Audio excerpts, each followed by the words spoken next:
Memperkenalkan OneStep, merupakan alat deteksi awal virus HIV melalui sampel darah. Alat OneStep bekerja secara kualitatif dan tidak dapat digunakan sebagai konfirmasi final atau pengganti hasil uji laboratorium.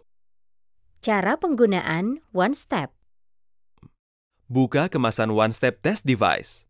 Alat terdiri dari kaset berbentuk persegi dan cairan buffer dalam vial. Siapkan sampel uji berupa darah segar. Hindari proses pembekuan sampel darah karena hasil uji akan invalid. Untuk hasil darah yang maksimal, gunakan salah satu jari telunjuk atau tengah atau jari manis. Usapkan alkohol pad atau tisu alkohol di bagian jari yang hendak diambil sampel darah. Buka tutup lancet atau alat jarum dan arahkan pada jari yang telah dibersihkan alkohol. Tekan lancet hingga jari mengeluarkan titik darah. Ambil sampel darah dengan pipet plastik atau sedotan plastik. Pencet pangkal pipet hingga darah tersedot dengan sempurna. Setelah berhasil, tutup luka menggunakan plester untuk menghindari infeksi. Teteskan 1 tetes darah dari pipet ke dalam kaset di area cawan yang berbentuk huruf S.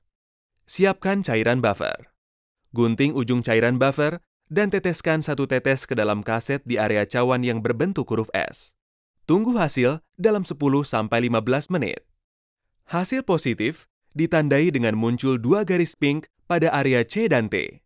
Ini mengindikasikan bahwa sampel darah terdeteksi sejumlah virus anti-HIV. Hasil positif tidak menandakan bahwa Anda pasti terinfeksi HIV, melainkan bahwa pengujian tambahan di laboratorium harus dilakukan untuk memastikan hasil. Hasil negatif ditandai dengan muncul hanya 1 garis pink pada area C.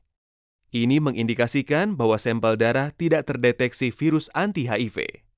Hasil negatif tidak menandakan bahwa Anda pasti tidak terinfeksi HIV, terutama jika Anda pernah melakukan perilaku beresiko dalam waktu 3 bulan terakhir. Lakukan pengulangan tes 3 bulan setelah perilaku beresiko tersebut secara teratur. Hasil invalid atau error ditandai dengan tidak munculnya warna apapun pada area hasil pengujian atau muncul hanya 1 garis berwarna pada area T.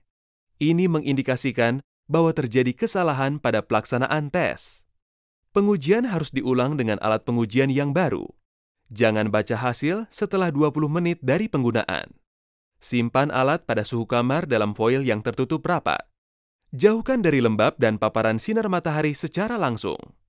Gunakan sesuai petunjuk pemakaian dan pastikan alat tes digunakan sebelum tanggal kadaluarsa.